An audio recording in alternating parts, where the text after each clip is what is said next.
안녕하세요. 말 많은 세 남자와 함께하는 즐거운 독서 시간 문학 정독입니다. 안녕하세요. 저는 레노입니다. 안녕하세요. 무스비입니다. 안녕하세요. 한삼입니다.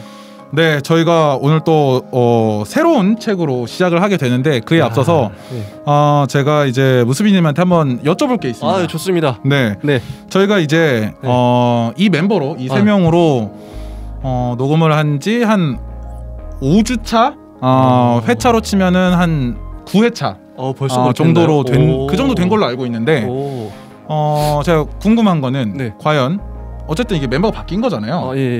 저희가 들어오고 나서 이 채널의 호스트이신 무스비님이 봤을 때 채널이 과연 성장을 이루었는가 약간 궁금한 게 있어서 한번 여쭤보고 싶었습니다. 날카로운데요. 약간 궁금하더라고요. 과연 우리가 도움이 됐을까 이 채널에? 약간. 근데 보통 사람들이 말하는 성장의 기준이라 그러면은 뭐 구독자가 얼마나 늘었냐 이런 아니면 뭐 뷰수가 늘었나? 뭐 그런 걸로 볼 수 있어요. 근데 저는 그런 거 전혀 상관 안 하고 그거보다는 이제 저의 마음가짐, 제가 얼마나 이제 좀 그 이전과 비교해서 좀 그랬을 때 저는 지금이 더 좋은 것 같아요. 우리 합이 다 잘 맞는다? 그 전에 있는 분들도 좋았지만 지금 있는 분들이 저는 이제 좀 더 편안한 느낌이랄까? 그리고 우리 합이 시간이 갈수록 점점 잘 맞아가는 이런 게 느껴져요, 저는. 그래서 전 지금이 최고라고 생각합니다. 약간 정량적인 판단은 어렵지만 어렵죠. 정성적으로. 맞습니다. 저의 느낌이 좋다. 느낌이 좋다. 그래서 성공적이다. 정량적으로는 보이는 게 없던가요? 정량적으로 잘 안 봅니다, 제가. 왜냐면 제가 수학이 약하기 때문에 문과입니다, 제가. 일단 이게 그 그래프로 이렇게 나올 텐데. 그렇죠.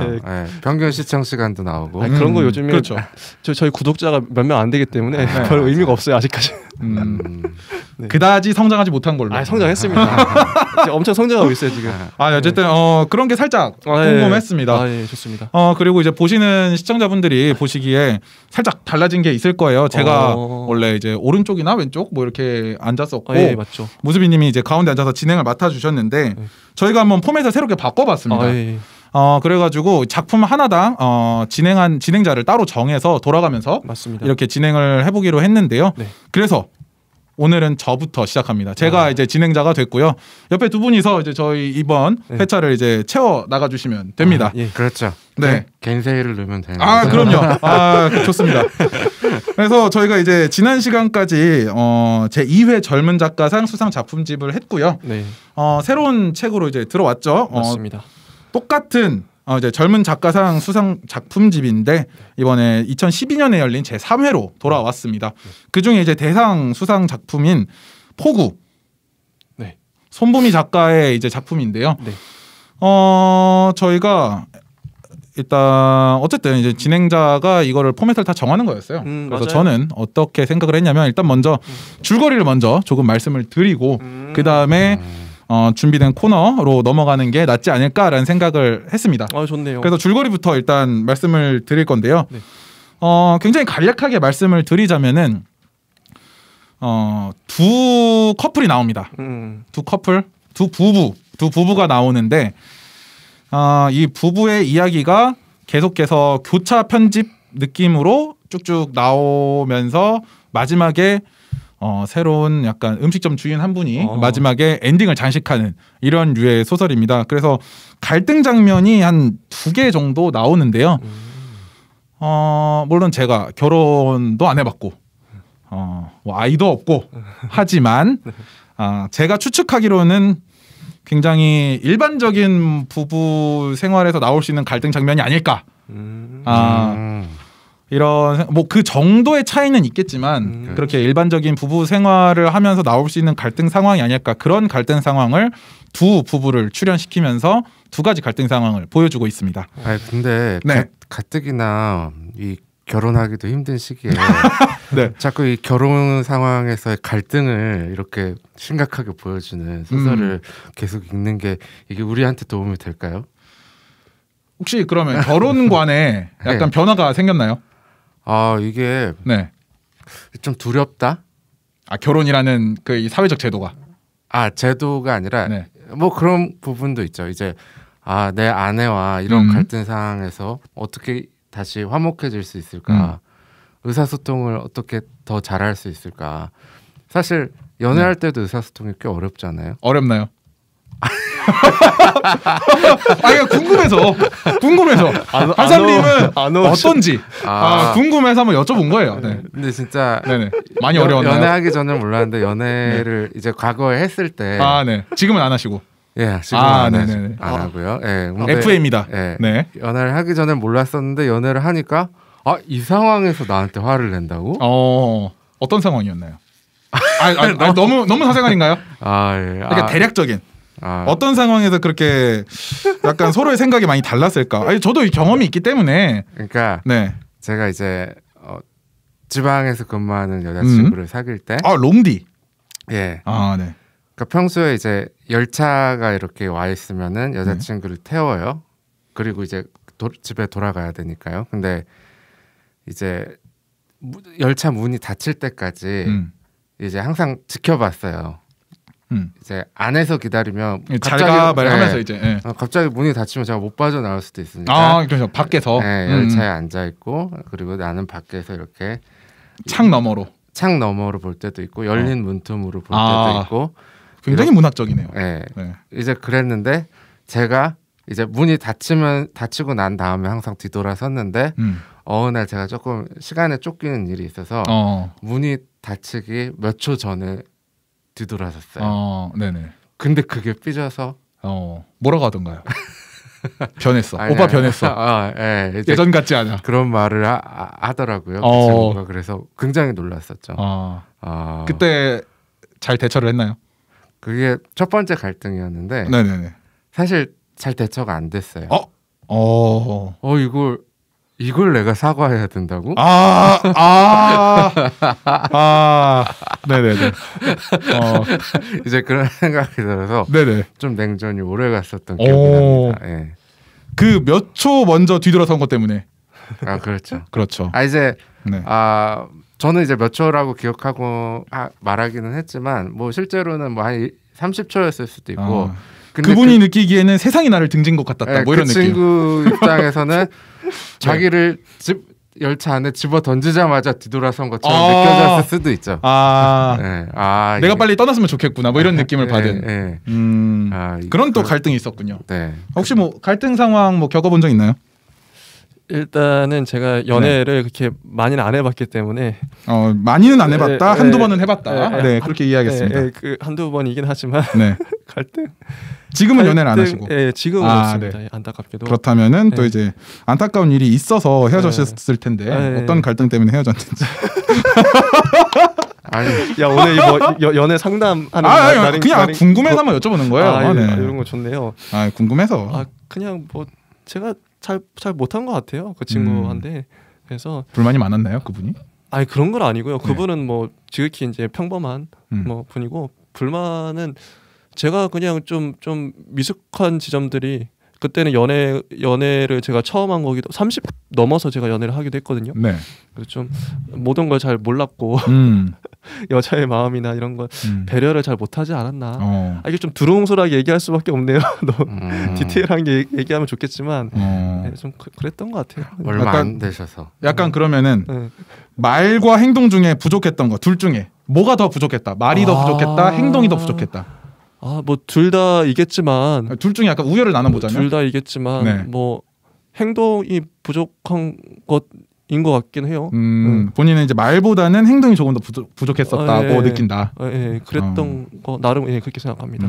또 말은 또 이런 팟캐스트를 3개씩이나 하고 있는 분이기 때문에 말은 또 말만 잘해. 작살나죠 또. 그렇죠. 네, 어쨌든 저희가 이렇게 뭐 저희 얘기도 조금 해봤지만 일단 포구라는 이 소설 단편을 보고서 감상이 어땠는지 이 소설에 대한 얘기를 한번 먼저 나눠보겠습니다. 어떻게 보셨나요?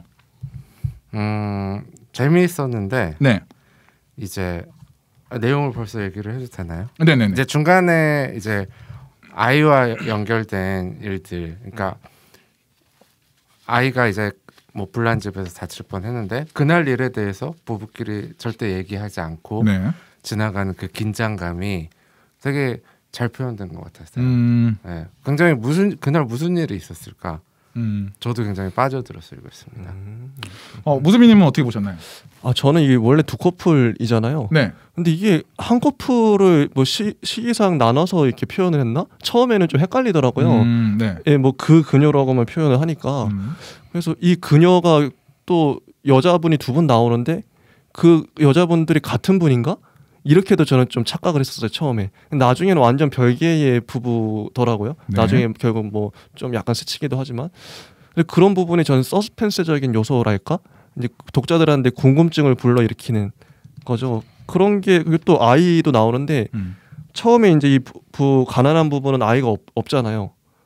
없는데 그럼 뒤에 부부는 나중에 나오는 좀 부유한 그 부부는 아이가 있단 말이죠. 그래서 저는 이 여자는 동일 인물이고 이 여자가 나중에 재혼을 해서 아이를 낳고 다시 과거 회상을 하는 이게 온갖 좀 상상을 했던 것 같아요. 그런 부분이 나름 좀 일부러 작가가 이런 걸 노리지 않았을까? 이런 효과를 노렸다고 생각해요. 저도 비슷하게 읽었거든요. 네, 독자들이 좀 헷갈리게끔. 나중에 보면 또 아니긴 하지만 이런 추리 요소가 있었던 게 좋았었어요. 네. 지금 듣고 보니까 그 부부들의 이름은 한 번도 안 나오는 것 같아요. 네, 그 그녀입니다. 네, 이게 헷갈릴 수밖에 없어요. 네. 뜬금없이 미스터 장만 이름이 있어. 그러네요. 맞아요. 음식점을 하시는 분. 네. 맞습니다. 이렇게 저희가 감상을 한번 저희가 말씀드려봤는데요. 단편이긴 하지만 굉장히 많은 장면이 나옵니다. 그 많은 장면들 중에서 한번 저희가 가장 재밌게 봤던 가장 흥미진진했던 장면을 하나 뽑아볼게요. 혹시 그런 장면이 어떤 게 있을까요? 야, 이거 그런 장면이요. 네. 장면. 뭐 그런 장면이 이제 제가 이제 요 장면 얘기 나오니까 요 얘기를 일단 해볼게요. 네. 제가 최근에 단편 소설 쓰는 수업을 들었었는데 거기서 이제 소설가 선생님께서 단편 소설은 쓰는 게 간단하다. 한 3개에서 4개 정도의 장면을 작가가 이제 생각을 하고 그 장면을 이제 이어 붙이면 한 서너 개의 장면만 독자들한테 각인을 딱 시키면 그게 단편 소설이다. 네. 이런 식으로 얘기를 하더라고요. 그래서 여기도 보면은 중요한 장면들이 몇 개 있긴 한 것 같아요. 뭐 처음에 이제 문단에서는 남편이 쓰러지는 장면이 이제 좀 이미지적으로 생각이 되고, 그렇죠. 근데 뭐 마지막 장면에 이제 폭우가 막 내리는데 그것도 아마 작가가 이제 뭐 가슴속에 품어왔을 것 같아요. 폭우가 막 내리는데 중간에 갓길인가 차를 세우고 깜빡이도 안 켜고 가만히 서 있잖아요. 네. 두 부부가 되게 심각한 그런 이미지, 어떻게 보면 그런 장면, 이런 것들을 작가가 이제 몇 개 이제 준비하고 쓰지 않았을까 이런 생각이 듭니다. 폭우 내리는 장면에 저는 좀 이거 뭐랄까 그 장면이 상상이 되더라고요. 폭우 내리는 곳에서 차 안에서 간선도로, 예. 그냥 일반 국도가 아니고 뭐 그냥 도심에 있는 그런 길이 아니고 이런 고속화도로의 갓길에 비상등도 켜지 않은 채 서 있는. 맞아요. 제목이 또 하필 또 폭우. 그렇죠. 작가는 그 장면을 강조하기 위해서 이 모든 앞의 이야기들을 전개시키지 않았을까. 전 그렇게 생각합니다. 네, 그 장면이 가장 기억에 남는 장면이라고 생각을 해보였고요. 혹시 한삼님은 가장 명장면이다 할 만한 장면이 있을까요? 명장면이라고 하긴 그렇고 좀 인상적이었던 게 이제 중간에 보면은 그 부인이 남편한테 내 얼굴 기억나? 라고 질문하는 장면이 있어요. 있죠. 네, 이게 남편 입장에서 이 질문을 받으면 기분이 어떨까? 그 남편이 이제 장애인이 된 상태잖아요. 그렇죠. 네. 맞아요. 근데 사실 뭐 집에 있지만 그렇다고 해서 이제 아내한테 더 신경을 쓸 수 있는 건 아닌 것 같아요. 네. 그러니까 사실 자기 처지도 지금 굉장히 이제 장애를 얻은 다음에 위태로운데 아내한테 그 예전과 같은 사랑을 주기가 되게 어렵지 않을까. 근데 그것을 남편의 사랑을 그래도 여전히 원하는 여성은 약간 이런 식으로 표현을 한 것 같아서 내 얼굴 기억나? 이런 식으로 한 것 같아서 좀 인상적이었어요. 그리고 저 한 장면 더 얘기해도 될까요? 네네네네. 이게 읽으면서 진짜 짠했던 게 이 아저씨가 눈이 먼 상태에서 집에만 박혀 있고 거의 히키코모리처럼 지내잖아요. 아내만 나가서 막 열심히 돈 벌어오고 남편이 하루 종일 집에서 이제 살만 뒤룩뒤룩 쪄가고 하는 게 타자. 눈도 안 보이는데 타자 이제 치면서 이제 그걸 라디오 뭐 사연에 보내달라. 네. 이거 보면서 저는 좀 저랑 좀 동일시가 되더라고요. 아 나의 과거가 제가 물론 이렇게 완전 똑같은 삶을 살았다 이런 거 아니지만 네. 저도 한때 이제 좀 뭐 거의 이제 폐인이랄까? 이 취업도 잘 안 되고 은둔형 외톨이. 네, 취업도 잘 안 되고 하니까 하루 종일 집에서 그냥 게임만 하고 지냈던 시절이 있었어요. 아 그랬군요. 네, 그 시절과 요 아저씨와 좀 오버랩이 되는 거예요. 근데 이 아저씨는 나름 자기가 뭐 좀 난해한데 미안하기도 하고 뭔가 의미 있는 일을 하고 싶으니까 타자를 치는 거잖아요. 어쨌든. 그쵸? 근데 그 이야기는 나중에 아내한테 읽어줬지만 재미가 없고 아무도 그 이야기를 웃지 않는데 자기는 그냥 나름의 재밌다고 쓴 거죠. 사연 나오지도 않고. 네. 네. 사연 뽑히지 않은 것만 봐도 그 이야기 자체가 그렇게 매력이 없다는 거예요. 그렇게 많이 보냈는데 뭐 웬만하면 다 뽑아줄 거 아니에요, 솔직히. 좀 조금만 잘 썼어도. 근데 이 사람이 글 솜씨 뽑혀본 적 있나요? 아니요.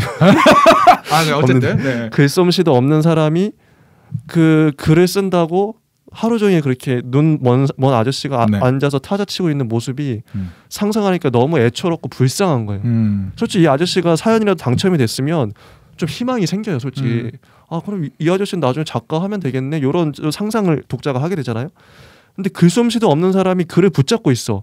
눈도 먼 사람이. 이거 완전히 이거는 이 아저씨의 삶은 뭘까? 이걸 바라보는 아내는 얼마나 속이 터지고 답답할까? 그래서 내버려 두잖아요. 그렇죠. 왜 저는 저의 그 과거 제가 이제 하루 종일 게임하고 있을 때 어머니도 뭐 저한테 소리도 치고 막 울기도 하고 그랬는데 그 시절의 어머니의 심정과 이 아내의 심정이 비슷하지 않았을까? 그게 좀 동일시가 되면서 좀 애잔해지더라고요. 이 아저씨 삶은 너무 어떻게 되는 거지? 이런 거. 네. 물론 상황이 조금 다르긴 하지만 뭐 네. 이분은 이제 눈이 멀면서 네. 그런 신체적인 한계 때문에 뭔가 좀 더 숨어 지내게 되는 맞아요. 그렇게 된 거였는데 네. 그 어떻게 그런 생활을 탈출하셨나요? 그런 분들이 솔직히 세상에 꽤나 있거든요. 있죠. 근데 벗어나고 싶은 분들도 꽤나 많고 많을 거예요. 특히나 코로나 시대니까 더 할 거예요 아마. 주변인들도 쟤 좀 끌어내주고 싶다라고 생각을 하는 분들도 굉장히 많을 텐데 그런 경험이 있었던 분으로서 어떻게 본인은 그런 걸 헤쳐나갔었나요? 이게 그래서 제가 취업이 안 되니까 어머니가 저한테 야 너 어머니가 당시 편의점 하고 있었어요. 네네네. 야 편의점 와서 알바라도 해라. 그래서 알바를 하기 시작했고 뭐 이제 그렇게 일을 하죠. 일을 하면서 나머지 시간은 뭐 게임하고 있었는데 그 일을 했던 것 어쨌든 일을 하면 사람이 뭐 좀 노동을 하면 좀 머리가 맑아지잖아요. 그런 것도 있고 또 하나는 이제 제가 이제 그때 당시 영화를 좋아해서 영화를 집에서 보는 게 아니라 어머니랑 거의 주말마다 극장에 갔어요. 네네. 네. 그래도 완전 숨어만 계셨던 건 아니었네요. 그래도 어느 정도 전 세상과 접촉하고 싶었고 그래서 영화를 보다 보니까 영화가 재밌어요. 그러니까 영화가 저한테는 구원이었던 거죠. 그 영화도 그렇고 뭐 지금 이제 유튜브 하는 것도 어떻게 보면 저한테 이런 자체가 구원인 거예요. 여러분들을 만나고 이렇게 녹화를 하고 있잖아요. 어쨌든 세상 밖에 와서 사람들과 어울리고 그래서 이런 것들 자기가 좋아하는 것들을 이제 하나씩 접하면서 좀 건강한 방식으로 저는 근데 게임도 전적으로 부정하진 않아요. 왜냐하면 그때 당시에 제가 게임을 했기 때문에 내가 살 수 있었다. 그래서 저는 게임 자체를 되게 고맙게 생각해요. 게임이 나의 구원이다. 영화도 구원이고 요 소설도 구원이고. 그렇죠. 뭐 다 즐길 거리잖아요. 게임도 즐길 거리고 뭐 게임이 영어라서 그렇지 뭐 한글로 바꿔보자면 놀이잖아요. 맞아요. 뭐 전자오락 이렇게 하잖아요. 오락인데 영화나 다를 게 없잖아요. 어쨌든 저는 사실 아까 여기 남편이 사연을 계속 보냈는데 계속 이제 당첨되지가 않았다라는 내용에서 저는 예전에 제가 어떤 시민단체에서 근무할 때 아픈 사람들을 상담해주는 일을 했던 적이 있어요. 근데 그때 기억이 떠오르는 게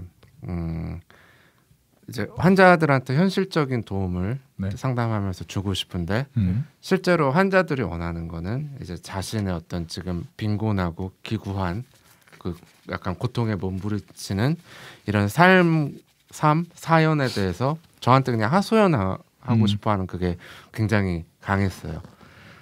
사실 여기서 이제 남편도 사연을 계속 보낸다고 하지만 네. 결국에는 자기의 어떤 하소연을 그걸 이제 사연으로 만들어 가지고 보내는데 사실 아마 그 라디오 방송국의 PD가 그걸 읽을 때 아마 그 기분은 제가 그 당시 환자들을 상담할 때 기분이랑 비슷할 거예요. 비슷할 것 같네요. 네. 오랫동안 아프신 분들은 이제 어떤 치료를 내가 받아서 더 나아지고 이런 거에 대한 관심은 없어요. 사실 이거는 병원에 가서도 들을 수 있는 얘기고 그렇죠. 그렇기 때문에 이제 저 같은 상담사를 만났을 때는 그냥 자기 인생 얘기를 자꾸 하고 싶어하는 거예요. 네, 자기 인생이 지금 사실 비참하고 힘들고 고통스럽다라는 그 얘기를 하고 싶어요. 근데 공감, 위로 뭐 이런. 예, 그런 거죠. 근데 이제 저도 그런 쪽으로 전문적으로 훈련 받고 하는 게 아니어서 굉장히 네. 힘들었었고 라디오 방송국 PD도 재밌는 사연, 맞아요. 어떤 되게 슬프고 감동적인 사연 이걸 이제 보내야 되잖아요. 그렇죠. 이제 이걸 방송을 해야 되잖아요.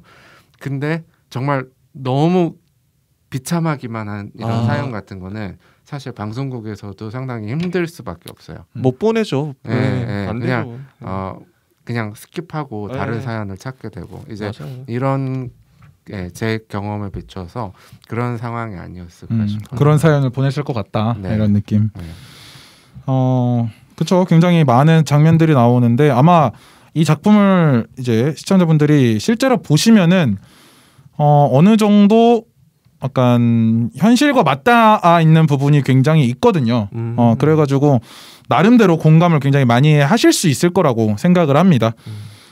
그리고 또 약간 재밌었던 게 이 소설에서 중간에 뮤지컬 위키드에 나오는 중력을 넘어서라는 그 넘버가 삽입이 되어 있어요. 그 가사가 이렇게 아예 따서 들어와 있는데 혹시 뭐 뮤지컬 좋아하시나요? 아, 좋아하죠. 좋아합니다. 네, 뮤지컬 좋아하시나요? 네. 혹시 가장 좋아하시는 작품이 있나요? 저는 이제 저 위키드 실제로 봤어요. 네네. 현장에 가서. 어떤 부분 걸로 봤나요? 그 좀 외국인들이었던 것 같아요. 네네네. 내한공연이었나? 너무 오래돼서 잘 기억이 잘 안 나는데 그냥 저는 이제 이 중력을 넘어서 그 노래도 기억은 솔직히 안 나요. 안 나는데 그냥 위키드 전체의 어떤 분위기랄까? 네. 그건 되게 재밌었던 것 같아요. 무대가 막 바뀌고 하거든요. 연출 정말 잘한다. 어떻게 저렇게 아기자기하게 그 소품 같은 거 이렇게 잘 만들었지? 색상도 그렇고 그때 감탄하며 봤던 기억은 나는 것 같아요. 재밌었던 것 같아요. 혼자 가서 봤거든요. 여자친구 없어서 혼자서 봤어요. 알겠습니다. 왜 그냥 말씀하시면 되지. 그렇게 또 갑자기 울분이. 알겠습니다. 네. 혹시 좋아하시는 뮤지컬 있나요? 네, 뮤지컬 좋아하고 굳이 불필요한 추가 설명을 하자면 저는 그래도 뮤지컬은 다 여자랑 보는 야, 이거 이런 식으로 들어오네. 와. 저는 근데 부럽다. 첫 번째 본 뮤지컬이 제일 인상 깊었는데 이제 한 30 정도 됐을 때 본 것 같아요. 네. 제가 뭐 다양한 직업을 가진 적이 있다고 이제 말씀을 드렸었는데 이제 뭐 인터뷰 기자를 할 때 가수 아이비 씨, 아이비, 네네네 만났는데 유혹의 소나타. 네. 근데 이제 뭐 그분이 이제 좋은데 기부를 하면서 이제 그런 걸 이제 기사를 쓸 일이 있었는데 이제 저한테 당시에 본인이 이제 출연하고 있었던 뮤지컬 티켓을 줬어요. 이제 저랑 그 주위에 있었던 사람들한테 이제 본인 말로는 이제 초연인 작품. 그러니까 이 스토리는 처음으로 이제 뮤지컬로 만들어진 거예요. 이제 그런 작품이어서 사람들이 지금 잘 몰라서 인기가 없다. 그래서 이제 아직 입소문을 타지 못해가지고. 그래서 이제 티켓이 좀 있으니까 이제 기꺼이 여러 명한테 다 주더라고요. 이제 저도 그래서 받아가지고 제 주위 식구들이랑 같이 보러 갔어요. 회사 식구들이랑.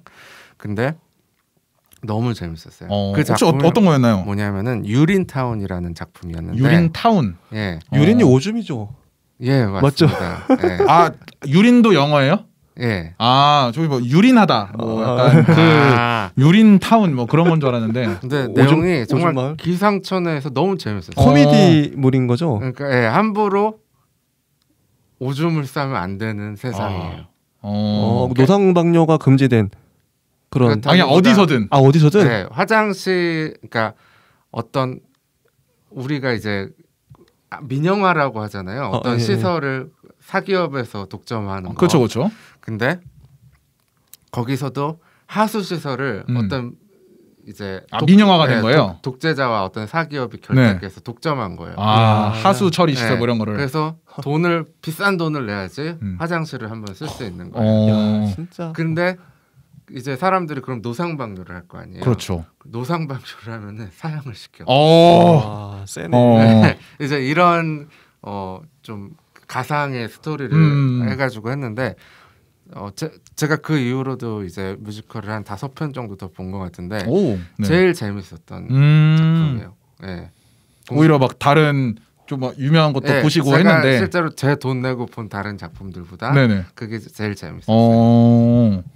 신기하네요. 처음 들어보거든요. 저도 유린타운. 한번 보고 싶긴 하네요.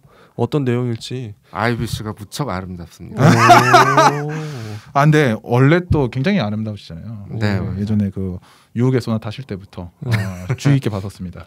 네. 뭐 이렇게 위키드에 하나 넘버가 나오는데 한번 유튜브에 찾아봤어요. 저는 이거를 찾아봤는데 굉장히 여러분이 나오더라고요. 뭐 옥주현 씨가 한 버전도 있고 차지현 씨가 한 버전도 있고 손승연 씨가 한 버전도 있고 아니면은 뭐 외국분, 외국 배우가 한 것도 있는데 저는 개인적으로는 손승연 씨께 가장 괜찮게 들렸어요. 되게 잘 어울린다? 뭐 이런 느낌? 오히려 손승연 씨가 뭐 그렇게 느꼈는데 제가 준비한 이 작품에 관한 이야기는 여기까지입니다. 그리고 이제 제가 새롭게 코너를 하나 준비해 봤는데요. 바로 코너 제목은 문현사입니다. 그게 뭐죠? 줄임말인데요. 네. 문학과 현실 사이를 줄임말 문현사. 이게 어떤 코너냐 어떤 코너인지 한번 설명을 해드릴게요. 네, 이 코너는 문학 작품 속 갈등 상황의 주인공이 나라면 과연 어떻게 행동을 할 것인가에 대해서 한번 얘기를 나눠보는 코너인데요. 앞서 말씀드렸다시피 이 소설에는 2가지의 주된 갈등 상황이 나옵니다. 네. 첫 번째로는 그 맹인 남편의 부인이죠. 맞아요. 이 아내가 그 문화센터에서 다니던 그 미국 대중문화를 가르치던 그 강사님이 굉장히 멋있어 보이고 대단해 보이고 뭔가 굉장히 박학다식해 보이고 멋있게 느끼면서 그 반면에 집에 누워만 있는 이 남편, 맹인 남편은 뭔가 좀 못나 보이고 하면서 본인의 그 심적 갈등을 겪는 상황이 나옵니다. 그러면서 이제 그 중간에 나온 대사가 아까 말씀해 주셨던 내 얼굴 기억해? 라는 것도 이제 나오게 되는 거죠. 그리고 2번째 갈등은 아까 이제 말씀드렸던 그 미국 대중문화를 가르치던 그 강사 부인이 이제 이 강사를 의심을 하게 됩니다. 맞아요. 약간 혹시 바람난 게 아닌가? 이렇게 의심을 하게 되면서 나오는 갈등 상황이 또 있습니다. 이렇게 2가지 갈등 상황에 대해서 저희가 한번 말을 나눠볼 텐데요. 혹시 이랬던 적이 있나요? 내 사람보다 혹시 다른 사람이 더 나아 보이거나 아니면 내 사람이 너무 못나 보이거나 이랬던 혹시 경험이 있나요? 아니면 그런 말을 들었다거나 사귈 때 네. 저는 그건 누구나 그럴 것 같긴 한데요. 네. 또 이게 그런 게요. 이제 이렇게 볼 수 있을 것 같아요. 하나의 수치, 예를 들어서 이제 얼굴만 봤을 때는 당연히 이 사람보다 예쁜 사람은 세상에 많죠. 많죠. 아무리 예뻐도 세상에 얼굴이 얼마나 연예인도 그렇고요. 길거리에도 예쁜 분들 진짜 많아요. 솔직히 말하면. 많은가요? 저는 저는 저의 기준에서는 다 예쁘시기 때문에. 네. 그래서 저도 많다고 생각합니다. 네. 그래서 이제 하나의 기준, 뭐 얼굴이 예쁜 얼굴만 비교했을 때 이 사람은 좀 모자랄 수 있어. 다른 사람에 비해서. 또 어떻게 보면 또 어떤 순간에 어떤 뭐 대응이나 뭐 말투, 행동 이런 게 그 순간에는 더 나은 대안이 있을 수 있죠. 이 친구가 한 거보다. 근데 저는요 어떻게 보냐면 왜 지금의 여자친구가 혹은 지금의 아내가 그 많은 사람들보다 더 낫냐 이런 논쟁을 하게 되면 저는 이거는 이제 그런 것 같아요. 관계성에서 오는 건데 한 가지 부분은 못 할 수 있어요. 혹은 뭐 좀 중간 정도 할 수 있지만 여러 가지를 다 종합해 봤을 때 이 사람은 대체 불가능하다. 그런 생각을 해요. 항상.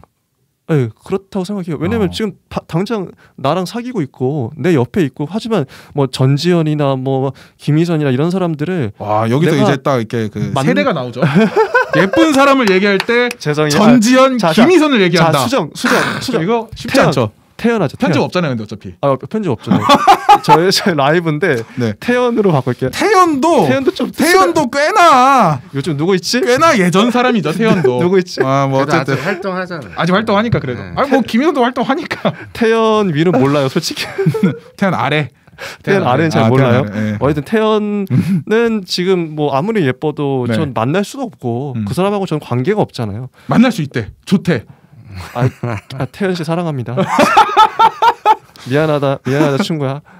뭐 이렇게 될 수 있지만 네. 어쨌든 그래서 저는 이제 뭐 종합적으로 봤을 때 뭐 한두 가지는 못 할 수 있어요. 하지만 종합적으로 봤을 때 이 여자친구 뭐 혹은 내 아내보다 더 나은 사람 없다. 이런 식으로 생각을 해요. 그런 식으로 생각을 가지려고 하는 건가요? 아니면 항상 그런 생각이 드나요? 뭐 둘 다인 것 같아요. 근데 어쨌든 헤어지잖아요. 그죠. 그러면 헤어질 때는 나는 항상 이 사람이 최고라고 생각하는데 그 사람이 내가 별로서 헤어진 거였나요? 제가 연애를 이렇게 많이 해본 건 아니라서 네. 그때 당시엔 제가 못했던 것 같아요. 저는 이제 이 친구를 붙잡고 이제 야 우리 좀 비는 차였다. 좀 그런 셈이긴 한데 좀 제가 뭐 못한 것도 있고 그것도 모든 인연은 다 그 좀 시절 인연이라고 생각하는데 그때 서로가 좀 헤어질 수밖에 없었던 것 같아요. 그래도 뭐 이후에 더 좋은 사람을 만나리라는 좀 전 희망을 항상 품고 있거든요. 잘 헤어진 것 같다는 서로에게 그때 당시에 서로에게 최선을 다했지만 잘 헤어진 것 같다는 생각이 지금은 드네요. 굉장히 돌려서 제가 여쭤본 질문에는 단 한 개도 답변을 해주시지 않고 죄송해요. 그래서 질문이 뭐였죠? 지금 기억도 안 나요. 질문이 아득해졌어. 내 사람이 못나 보일 때 아니면은 맞다. 내 사람보다 다른 사람이 더 괜찮아 보일 때가 혹시 있었는지. 누구나 있지 않을까요? 있죠. 있는데 근데 이건 약간 두 개는 다른 거잖아요. 다른 사람이 더 나아 보인다와 내 사람이 못나 보인다는 약간 다른 부류잖아요. 혹시 어떤 경험이 있으신가요? 아니 그냥 인지는 하고 있죠. 이제 근데 이제 여자친구를 사귈 때 이제 고백을 하잖아요. 그렇죠. 고백을 하는 순간은 얘가 정말 내 여자가 됐으면 좋겠다라는 최고지. 네, 이제 근데 저는 사실 그렇게 길게 사귀어 본 적이 없어요. 막 1년 넘게 사귀어 본 적이 없고 단타로. 죄송해요. 가만히 있을게요. 네. 주식하시나요? 가만히 있을게요. 근데 저는 이제 한 3개월, 5개월 다 이런 정도로만 사귀었고 제가 약간 그게 있나 봐요. 그 오래 연애를 하면은 약간 그 간섭받거나 아니면 내가 그 계속 매일 전화 연락을 주고 받아야 되잖아요. 이제 보통 그게 일상적인 보통 그렇게 하죠. 네네네. 뭐 하고 있냐부터 밥은 먹었냐 뭐 이런 거. 저는 어느 순간 이게 약간 의무감처럼 느껴지게 되면 좀 되게 힘들더라고요. 네. 그래서 일단은 제가 만약에 오래 사귀었다면 이게 보통 권태기가 온 커플들이 다른 여성이 더 예뻐 보이고 막 이런 그렇죠. 약간 하잖아요. 다른 사람이 보인다고 하죠. 근데 저는 항상 권태기 전에 다 끝났어요. 이제 그래서 상대적으로 이제 그런 경험은 없는 것 같아요. 그렇군요. 이거 근데 어쨌든 그 헤어짐이라는 순간을 맞게 될 때는 어쨌든 내가 먼저 이 사람이 별로라고 생각을 하든 그 사람이 나를 별로라고 생각을 하든 누군가는 먼저 이게 진짜 약간 로미오와 줄리엣처럼 약간 시대가 반대하는 사랑 막 이런 게 아니라면 보통은 이제 그렇게 헤어지잖아요. 헤어짐을 맞이하잖아요.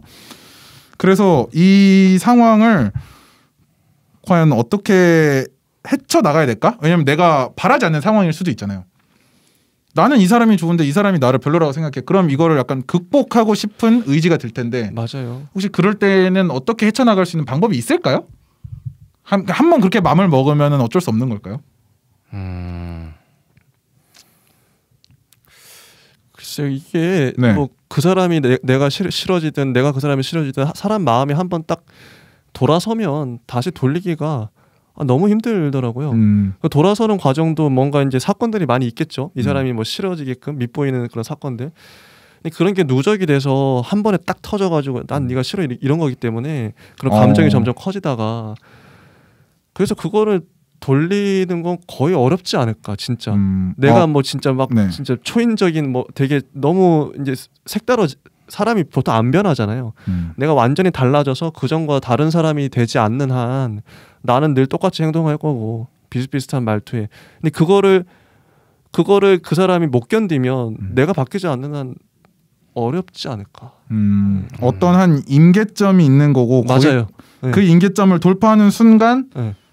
좀 그런 말을 하게 되는 거고 네. 너가 좀 싫어졌어라는 네. 말을 하게 되는 거고 돌이킬 수 없다 더 이상. 그 말을 하는 순간 이미 임계점을 넘었기 때문에 이미 끝난 거야 지금 관계가. 그렇다고 생각해요 저는. 그럼 그 임계점이 넘기 전에 파악하는 게 되게 중요하겠네요. 눈치를 빨리 채고 내가 재빨리 그 사람이 싫어하는 것들을 이제 고쳐 나가야겠죠. 눈치 있게. 저도 그 말을 100번 동감하고요. 네. 이제 그러니까 경험이 중요한 것 같아요. 연애 경험이 많고 실패한 경험이 많아야지. 맞아요. 예를 들어 내가 관심이 없어져서 헤어졌어도 네. 사실 되게 후회스러울 때 있잖아요. 다시 연락하고 싶고. 물론 이제 그때는 너무 늦어서 돌이킬 수가 없지만 내가 왜 이렇게 소중하게 생각하는 그 상대방을 왜 그 순간에는 또 그렇게 소홀하게 했을까. 그런 생각 때문에 많은 사람들이 이제 술 먹고 자니 이런 거 카톡 보내는 거예요. 자니 보내는 거야. 네. 생각이 나거든. 네. 생각이 나거든. 그러니까 뭐 그런 익숙함에 네. 속는다 그러잖아요. 그렇죠. 익숙함에 속아 소중함을 잊어버렸다. 이런 얘기 하죠. 네.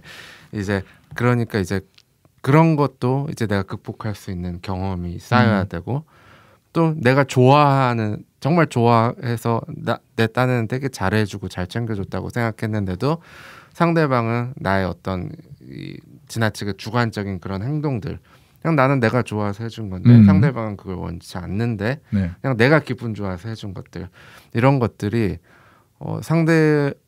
이게 내가 의욕이 가득 차 있다고 해서 다 잘 되는 것도 아니구나. 그러니까 이 되게 밸런스가 중요한데 그렇죠. 보통 이제 다 밸런스가 무너지잖아요. 네, 근데 이제 이런 것을 딱 중간에 잘 컨트롤하는 그런 경험이 쌓여야지 그게 가능해지는 것 같아요. 네. 그러면 결론은 그거네요. 연애를 많이 하시라. 네. 많이 하시면은 경험이 중요하기 때문에 많이 하시면은 조금 더 이런 상황이 왔을 때 슬기롭게 헤쳐나갈 수 있지 않을까 이런 생각을 해봅니다. 맞습니다. 그리고 이제 두 번째 갈등 상황을 한번 보면은 남편을 의심을 합니다. 바람 피는 게 아닌가. 맞아. 이런 상황. 혹시 있었나요? 뭔가 딴 남자가 있는 것 같은데? 아니면은 반대로 의심을 너 바람 피는 거 아니지? 라는 약간 다른 사람 내 연인에게 의심을 받아본 적. 저는 일단 그런 적은 없어요. 네, 그럼 혹시 의심을 받는다. 근데 진짜 아무것도 안 했어. 그러면 근데 진짜 이런 느낌? 이 문학 작품 속에서 약간 어떻게 하다가 이제 뭐 모임 같은 데서 알게 된 여성분이 있는데 매주 만나다가 맞아. 어느 날 그 사람의 집에까지 가. 의심받을 만 하죠. 그거는 의심받을 만 하다고 생각하세요? 네. 그러면은 의심받을 만한 상황에서 의심을 한다는 말을 들었습니다. 어떻게 설명을 하실 것 같아요? 네. 진짜 여기 해명을 해야 되잖아요. 그러니까요. 어쨌든 집에 갔지만 네. 이 남편은 또 설명을 하긴 하죠. 하죠. 자기는 뭐 그런 관계 절대 아니고 그냥 그 노래 가사 그게 그냥 그 책이 너무 궁금했다. 이분은 어쩌다 이제 강의하다 만난 사람이다. 이 또 남편은 또 하나 더 나아가서 그 좀 가난한 집의 여자분이 들으면 기분 나쁠 수도 있는 거기에 냄새가 나더라 막 이렇게 얘기하잖아요. 이게 좀 구질구질한데 구차한데 어쨌든 당장의 상황을 외면 좀 넘어서야 되기 때문에 이런 변명까지 하면서 얘기를 했던 것 같고. 근데 이 남자도 근데 좀 이 맥락을 보면 그 가난한 집 여자한테 좀 그 이성적인 마음이 있지 않았나? 그렇게 생각하시나요? 저는 약간 그런 추측을, 왜냐면 그냥 싫었으면 둘이 만나잖아 솔직히. 네. 강의가 폐강되면서. 네. 그럼 둘이 뭐 음식점이든 뭐 카페든 만나서 몇 시간 동안 그 얘기를 할 텐데 자기 시간까지 할애하면서 그렇게 만날 이유가 솔직히 없잖아. 이 사람은 아니 뭐 마주머니 죄송합니다 이렇게 하고 끝나면 될 일을 굳이 만나요 매주? 이거는 서로 호감이 있기 때문에 만나는. 서로 호감이 있었다. 네. 누가 봐도 뭐 그런 거 아닐까요? 의심 받을 만하다. 그래서 제가 여쭤본 거는 그런 상황이 있다면 어떻게 해명을 할 것인가?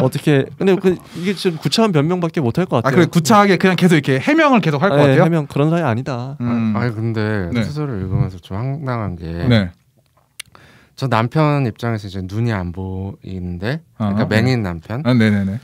근데 사실 맹인 남편 입장에서 자기 아내가 무슨 강의를 들으러 다닌다고 하고 사교 활동을 하고 또 갑자기 뭐 새로운 사람을 소개시켜 준다면서 이제 뭐 어떤 교수, 미국 대중문화를 가르치는 뭐 이런 거 얘기하고 하면은 오히려 저 맹인 남편이 의처증에 빠지면 빠졌지.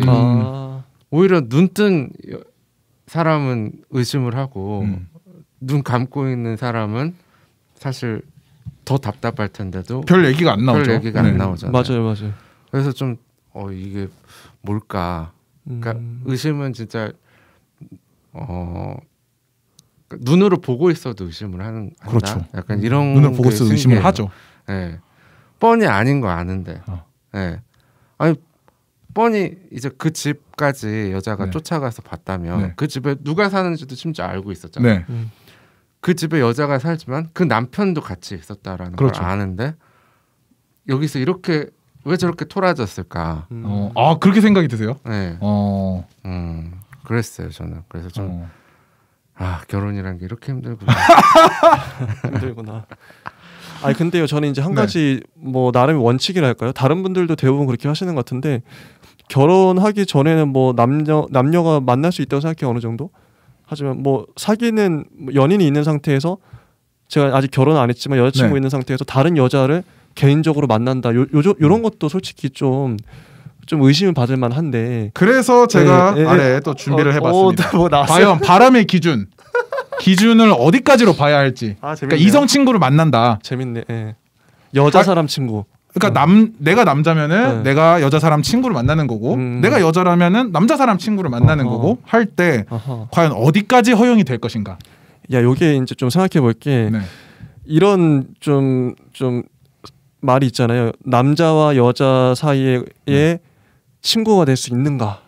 그런 난제가 있죠. 역질문을 해보고 싶긴 해요. 어떻게 생각하세요? 두 분 생각이 궁금하긴 한데 남자와 여자 사이에 좀 그냥 진짜 우정만으로 관계가 지속될 수 있을까? 저는 가능하다고 봅니다. 가능하다. 한삼님은 어떤? 그러니까 우정이 계속 지속될 수 있냐고. 이성 친구라는 결혼하고 나서도. 근데 우정을 가지고 있는 이성 친구라면 사실 자주 본다는 건 그래도 말이 안 돼요. 그러니까 왜요? 이제 저도 이제 그 여자 사람 친구들이 있긴 하지만 그 친구들이 이제 연애를 할 때도 있고 안 할 때도 있어요. 당연히 그 친구들이 연애를 할 때면은 따로 보자는 말은 절대로 안 하죠. 맞아요. 그리고 그러네. 그 연애 중에 아니다라고 하더라도 자주 본다라는 건 이제 제 나이 또래잖아요. 그런데 이제 뭐라고 해야 될까요? 내가 지나치게 관심을 표현하는 것 같고, 그러니까 뭐 예를 들어 막 한 달에 한두 번씩 계속 부른다. 야, 술 마시자, 커피 마시자 하면서 부른다. 이거는 솔직히 말해서 연애 감정 없고 그럴 이유가 있나? 그래서 남사친 여사친은 존재할 수 있나? 그러니까 존재는 하지만 가끔 안부 묻고 그러니까 그냥 연락 정도 가끔 하면서 뭐 최근에 뭐 취업했어? 아니면 뭐 너는 결혼 언제? 이 정도 물을 수 있는 사이. 네. 뭐 추석 잘 보내. 추석 잘 보내. 막 새해 복 많이 받아. 뭐 이런 이런 정도 주고받을 수 있는 여자 사람 친구는 가능하지만 뭐 찐친? 어쨌든 가능은 한 거네요. 있을 수 있다. 그렇죠. 이성 친구라는 게. 네. 여자 사람 친구, 남자 사람 친구가 있을 수 있다. 같은 동네에 살더라도 저는 1년에 한두 번밖에 안 보게 되더라고요. 그러면 모스비님은 어떻게 생각하세요? 저도 한사님하고 비슷한 의견인 것 같아요. 저도 있을 수 있는데 일단 있을 수는 있다. 사람이 살다 보면 솔직히 제가 뭐 남자들만 뭐 여자분들도 자연스럽게 이제 어떤 뭐 소모임이든 동아리든 만날 수 있잖아요. 만날 수 있죠. 근데 친구가 아니면 되는 건데. 그러니까 동창도 있고. 근데 뭐 만날 수 있는데 어쩌다 보니까 이제 좀 연결이 되는 케이스가 있잖아요. 관계가 이어지는. 관계가. 아니 야, 이거 단어 선택이 쉽지 않은 분인데. 어쨌든 이렇게 관계가 연결이 됐나요? 그러니까 이어지는 어쨌든 연락을 하게 되고 이렇게 보는 케이스가 있는 것 같아요. 누구든 종종 어쩌다 보니 이성적인 관심 없어도. 근데 그런 거를 억지로 잘라버리기도 좀 애매하고 그냥 뭐 진짜 말씀하신 대로 뭐 1년에 한 번 뭐 볼 수는 뭐 가능하지 않나. 뭐 그 정도는 뭐. 그럼 이제 내 여자친구의 남자 사람 친구 과연 어디까지 가능할 것인가. 근데 이제 아까 모임 얘기도 하셨고 여기서도 이제 그 아내가 모임 나오죠. 그 학교 같은 거에 이제 교양 수업을 들으러가서 이제 그런 교수를 만나게 되고 그렇죠. 여기서 이제 오해 싹이 튼 거 아니에요.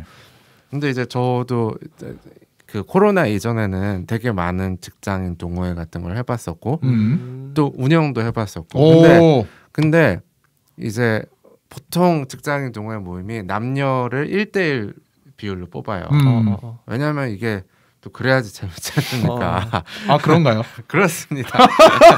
이거는 뭐 단언컨대 이거는 이제 저의 흑심이나 이런 게 개입한 게 아니라 대부분의 직장인 동호회가 일도 없었나요? 그렇게 운영이 돼요. 일도 없었습니다. 알겠습니다. 저는 오로지 제가 부흥을 위해서, 부흥을 위해서, 번영을 위해서. 근데 대부분 이제 새로 가입한 여성 회원분들을 보면은 최근에 남자친구랑 헤어진 분들이 많아요. 근데 남자친구랑 할 게 없으니까. 그러니까 시간이 남으니까. 시간이 남으니까 와요. 그렇다고 해서 이게 꼭 새로운 남자를 여기서 만나려고 온 건 아니에요. 그냥 시간이 남으니까 심심하니까.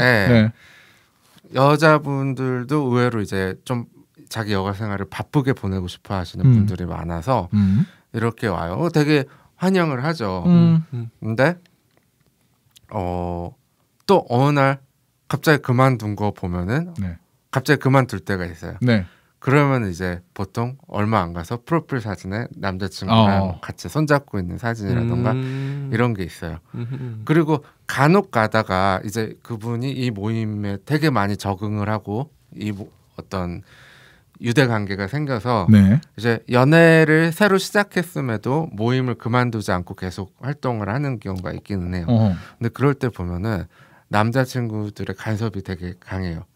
그러니까 보통 직장인 동호회라 하면 어떤 뭐 책 읽기나 뭐 토론 이런 원래 그 모임의 목적에 부합하는 어떤 활동을 한 다음에 이제 보통 회식을 가죠. 뒤풀이. 네, 그렇죠. 그렇다고 그래서 이제 보통 막차 타고 집에 가고. 근데 이제 남자친구가 생기면은 밤 12시 정도에 여자친구 데려다 주겠다고 막 오는 친구들. 있죠. 그래서 회식 자리에서 이제 마지막 한 20분은 같이 옆에 앉아 있는 거예요. 왜냐면 그게 진짜 데리러 오는 것만이 목적이 아니거든요. 과연 저곳은 어떤 곳인가? 몹시 불편해요. 왜냐하면은 막 얘기 많이 들었어요. 이렇게 환영을 해도 막 상대방은 약간 어색해하는 것 같고. 어색하죠. 왜냐하면 남자들은 알잖아요. 얘는 자기 여자친구가 이제 다른 남자들이랑 친하게 지내는 것을 좀 두고 보기가 힘들어서 왔다는 걸. 그렇죠. 다른 사람은 알 테니까. 알죠. 이제 되게 어색해요. 내가. 근데 솔직히 말해서 이제 그런 분위기가 아닌데도 되게 의심을 하고 어쩔 때는 MT를 짠 적이 있거든요. 단합대회? 단합대. 워크샵, MT. 근데 이제 보통 그 남자친구가 있는 여성 회원들한테는 뭐 굳이 오란 말 안 해요. 그렇죠. 네. 아니, 보통 그렇죠. 네. 네. 근데 이제 어떤 친구는 막 오겠다고 의욕이 이제 있어서 이제 너무 친해져가지고 엄청 재밌잖아요. 다음 때 하면은 한탄강의 래프팅. 한탄강 래프팅. 좋네. 말만 들어도 좋다. 근데 이제 사실 먼데 네. 굉장히 그 북쪽으로 휴전선 근처까지 가야지 그쵸. 있는 거잖아요. 그러면 이제 남자친구 입장에서는 좀 답답할 만하죠. 고기도 구워 먹고 술도 먹고 밤에. 네. 네. 근데 밤에 데리러 와요. 거기까지. 네. 근데 지금 혹시 그럼 아까 그 회식 자리에 왔던 분 MT 같은 분인가요? 아니요. 다른 분이요? 다 다른 케이스. 다 다른 케이스. 네. 그래서 여기까지 왔는데 같이 고기 먹고 가시라고 해도 딱 데리고 가는 기억이 있어요. 그래서 이게 나도 근데 이제 그렇다고 그 남자분의 행동이 무슨 편협하다 이게 아니라 나도 어쩔 수 없겠구나. 나 같아도. 네. 이제 저도 약간 이제 그런 기억이 있고 해가지고 맞다 저렇지. 네, 질투심 이런 거 컨트롤하기 힘들죠. 맞아요. 제가 또 이제 설문조사 하나를 찾아봤는데요. 예, 결혼정보 업체입니다. 가연이라는 곳에서 미혼 남녀 233명을 대상으로 설문조사를 했어요. 바람의 기준 과연 어디까지 둬야 하는가? 라고 했을 때 4위. 연락을 하는 것만으로도 바람이다. 그렇습니다. 이런 기준에 대해서는 어떻게 생각하세요? 연락을 했어. 연락은 아니죠. 그거는 바람까지는 아니다. 연락을 어떤 목적으로 하느냐가 중요하지. 그냥 회사 동료일 수도 있잖아요. 안부도 못 묻나요? 그러니까 여기까지 괜찮다.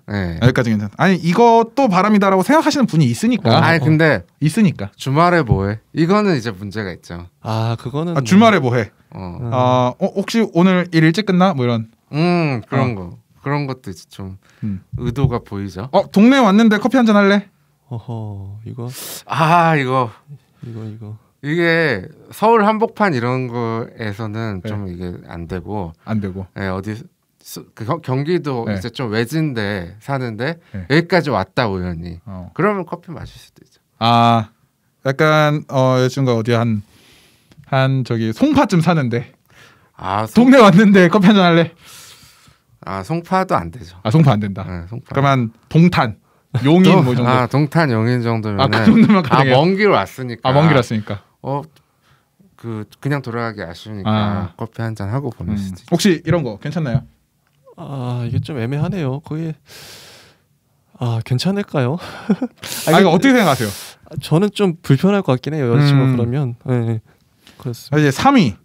3위는 근데 이거는 약간 좀 애매합니다. 마음이 움직이는 것. 그거 어떻게 알아요? 그러니까 내가 연락을 안 했어도 마음이 움직이면 이건 바람이다. 그 사람과 연락을 하지 않아서도 저 사람이 괜찮다라고 생각하는 것만으로도 바람이다. 라고 생각하는 분들이 있더라고요. 마음이 움직이면 바람일 수 있겠죠. 그 사람의 마음이 간 거니까. 근데 그걸 어떻게 알지? 자기가 고백하지 않는 이상. 고백을 했다고 치면 딱 보면 안다 뭐 이런 걸 수도 있고. 근데 저는 이것도 좀 더 애매한 게 내 여자친구가 미안한데 나 다른 오빠가 되게 좋다고 생각했어 라고 저한테 고백을 한다. 근데 이것만으로도 바람이라고 하기가 좀 그런 게 그 상대방은 그럼 어떤 감정이었느냐. 상대방 좋아하는 감정을 받는 상대방. 네. 상대방은 별 관심 없으면은 어차피 내 여자친구인 상태고. 그렇죠. 내가 다시 마음을 돌리게끔 아직 노력할 여지가 있으면은 그러니까 저는 이제 바람 핀다는 개념이 이제 용서할 수 없고 다시 나랑 잘 될 수 없는 지경에 다다라는 그 상태가 이제 바람 핀 거라고 생각을 해요. 그래서 일단은 여기까지 1위, 2위가 나왔으니까 일단 2위는 스킨십입니다. 근데 이제 스킨십의 종류가 굉장히 많잖아요. 많죠. 약간 제가 보기를 한번 드리겠습니다. OX로 말해주시면 됩니다. 어깨 동무 된다 안 된다? 안 되죠. 어깨 동무 안 된다. 안 될 것 같은데. 하이파이브 된다 안 된다? 하이파이브. 갑자기 그거 왜 하죠? 하이파이브까지는 그 정도까지는. 이 정도까지는 괜찮다. 그럼 뭐 어깨 동무부터 안 되면은 뭐 그 위로 이제 뭐 손을 잡는다든가 그런 거 잡는 것도 팔짱을 끼는 거 말도 안 되지. 말도 안 되는 거고. 말도 안 돼. 만약 그런 거를 봤어. 근데 친구야, 왜 그래? 왜 오해해? 왜 이렇게 의심해? 라고 하면은 가끔가다 여자분들이 털털한 분이 좀 있긴 있어요. 좀 이제 네. 그런 분의 경우에는 뭐 그렇게까지 좀 행동을 할 수도 있긴 하지만 아주 불편할 것 같긴 해요. 저는 네. 여자친구한테 그럼 어느 정도까지 되면은 이거는 바람이다라고 생각을 하시나요? 이게 어깨 동무를 했다고 기분이 나쁠 수 있지만 이걸 바람이다라고 생각하지는 않잖아요. 어렵네요. 네. 근데 손을 잡았다. 그것도 손 잡으면 이제 바람이다. 이게 딱 뭐 이렇게 뭐 말하기가 애매하네요. 이제 손 잡은 그러니까 본인의 기준 100%라고. 손 잡으면 100%다. 않을까? 그럼 이제 1위가 결국에는 밥, 술 등 단둘이 몰래 만나는 활동이거든요. 몰래라는 단어가 들어서 이건 100%인데 몰래는 아니고 말을 했어. 혹시 나 친구가 밥 먹자는데 밥 먹어도 돼? 라고 물어봐. 그러면은 가라고 해요? 보통? 어려울 것 같아요. 아니 둘이 굳이 뭐 셋이면 괜찮을 수 있어요. 세 명이면 괜찮다. 셋이면 뭐 여러 명이 만나니까. 아니 저는 뭐 둘이 왜? 저는 이제 가끔 그럴 때가 있어요. 뭐 예전에 이제 밥 한번 살게라고 꼭 약속했었던 친구인데 지금은 연애 중이란 말이에요. 여자애가. 그런 분들 있죠. 뭐 도움을 받아서 밥을 산다 했을 수도 있고.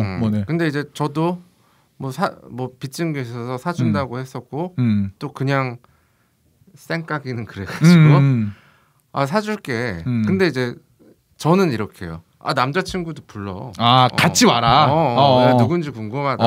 내 소개도 해주고.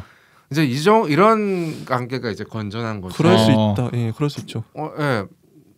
자기가 밥 얻어 먹는다고. 네. 그러니까 이제 밥을 사준다고 상대방의 이성 교제하는 상대는 무조건 제외하고 둘이 만나야 된다. 이거 자체가 되게 잘못된 것 같아요. 그럼 만약에 여자친구가 있는데 여자친구의 남사친이 같이 나와라고 하면은 흔쾌히 가시나요? 여자친구의 남사친. 여자친구의 남사친이 남자친구랑 같이 나와. 이 남자친구 이제 나죠. 여자친구의 남사친이 같이 와. 가죠. 그런 거 약간 의심의 여지 없이 그냥 간다. 이제 그 제안 자체는 되게 고맙게 생각해요. 상대방의 그런 의도가 없구나. 오히려 나쁜 의도는 전혀 없구나. 그러니까 그때는 제가 안 가더라도 별 상관이 없어요. 일단 그런 제안을 듣고 나서 이게 그러니까 암묵적인 룰이에요. 암묵적인 룰이에요. 상대방이 이제 나한테 의사 표시를 한 거예요. 나는 얘한테 이성으로서 감정이 없다라는 걸 그 말로써 표시를 한 거예요. 저도 그래서 이제 제가 그런 상황에 있을 때도 남자친구 데려와도 좋다라고 표현을 하는 게 그 표시예요. 그 의사 뭔가 표시예요. 이게 최소한의 A이지 않을까. 네, 나는 최소한 이 정도는 해야 되지 않을까. 나는 얘한테 이성적인 그게 아니다라는 걸 표시하는 거죠. 어떻게 생각하세요? 몰래 아니고 말을 했어요. 물어봤어요. 안 된다. 안 돼. 가지마. 아유 너무 편협한데요. 안 돼. 밥도 안 돼요. 안 돼. 평일 점심. 안 돼. 가지마. 평일 점심도 안 돼요? 안 돼. 전 보수적이에요. 안 돼. 밥도 안 되면 커피도 안 되겠네. 안 돼. 왜 가? 굳이 둘이 만나러. 근데 요새 코로나 때문에 이제 기업 문화가 한 2명 내지 3명이서 식사하는 그러니까 그럴 수 있다. 단체 식사가 없어지는 문화가 됐대요. 그럴 수 있어. 그러다 보니까 이제 뭐 예를 들어 6-7명 정도 되는 사무실에서도 2명씩 짝을 지어서 밥을 먹으러 가라고 이런 식으로 하는데 그럴 때 이제 아니 그거야 뭐 괜찮죠. 그럼 비즈니스니까. 괜찮아요. 그 정도 뭐 괜찮아. 비즈니스 말고 연락이 왔어. 안 돼. 연락하면 안 돼. 왜 해? 연락하지 마. 알겠습니다. 어떻게 또 이런저런 거 알아보면서 이번 이 문현사 코너를 통해서 두 분을 굉장히 많이 알아가는 시간이었던 것 같습니다. 네, 문현사는 여기서 마치겠고요. 저희가 마지막으로 어쨌든 저희가 문학 팟캐스트 아니겠습니까? 문학 유튜브 아니겠습니까? 이번 손보미 작가의 포구 마지막 한 줄평 하고 마무리하도록 하겠습니다. 한 줄평 어렵네요. 포구. 네. 포구. 그래서 제가 이제 대본에 딱 써 드렸던 거거든요. 한 줄평. 네. 한산 이럴 땐 토스를 해야 돼. 저 먼저 할까요? 네, 먼저 해주세요. 근데 이 제목이 어떤 내용 중에서 되게 핵심적인 상징성을 띈 무언가가 보통 그 제목으로 쓰이잖아요. 그럴 그렇죠. 수 있겠네요. 네. 근데 여기서 폭우가 어떤 역할을 한 건지 잘 모르겠어요. 어떤 상징이 있긴 한데, 있긴 한데 그만큼 임팩트는 안 느껴졌었고, 이 소설이 대상이라고? 그러니까 좀 의아했다. 대단히 되게 잘 쓰고 어떤 긴장감. 문장 좋아요. 네, 문장도 좋고 어떤 부부 사이의 어떤 긴장감이나 이런 것도 좋았는데 어떤 그 이상의 무언가까지는 잘 못 느끼는. 너무 이게 좀 고차원이라서 너무 높아서 우리가 파악을 못한 걸까요? 어쩌면 우리가 다 미혼이라서 그런 걸 수도 경험이 없으니까. 그러면 알 수 있는데 그래서 내가 좀 이게 어려웠구나. 혹시 진짜 약간 기혼자분들이 보면은 다를 수 있어. 막 손을 부들부들 떨면서 볼지도 몰라 이게 혹시. 저희가 2회 했던 것 중에 그 여름이란 작품 여자가 이거를 읽었으면 이 감수성이 느껴졌을 텐데 우리가 남자라서 몰랐다. 요거 있었잖아요, 솔직히. 그런 생각이 이거는 기혼자가 느낄 수 있는 소설. 제가 한 줄 정리했네요, 저도. 방금 정리한 거. 그럼 딱 풀 센텐스로 한번 딱 말씀해 주세요. 이거는 기혼자가 온전히 느낄 수 있는 그런 소설이다. 좀 미호는 약간 좀 미흡할 수 있다. 이해하는데. 알겠습니다. 저희 오늘 이렇게 새로운 약간 컨셉으로 새로운 포맷으로 저희 문학정독 한번 진행해 봤는데요. 저도 이제 굉장히 힘들었어요. 생각보다 힘드네요. 이게 뭐 오랜만에 해서 그런지는 몰라도 저는 솔직히 좀 평을 나름 해보면 요 방송에 대해서 레노님의 요거는 문학 정독이라기보다는 연애 정독의 시간이었다. 연애에 대해서 이제 좀 너 재밌었어요. 그래서 저 같으면 절대 이렇게 안 할 텐데 굉장히 중간에 많이 꺾었는데 이거는 문학 정독이라기보단 연애 정독이다. 근데 재밌었어요. 좋았어요. 좋았다는 거예요. 알겠습니다. 이런 거 좋아요. 굉장히 지금 부담을 많이 느끼신 것 같은데 지금 말씀하시면서 계속 어떤 이제 손으로 여기다 필기를 하시는데 동그라미를 한 100개 정도 그리셨어요. 뭐 적는 척 해야 되거든요. 초조한 거지. 부담감이 동그라미로 이렇게 표현됐다. 잘하셨어요. 재밌었습니다. 시청자분들도 재밌게 보셨다면 좋아요 눌러주시고 댓글도 남겨주시면 감사하겠습니다. 손보미 작가의 폭우 문학 작품으로 만나본 오늘 문학 정독은 여기까지 하겠습니다. 감사합니다. 감사합니다. 감사합니다. 안녕.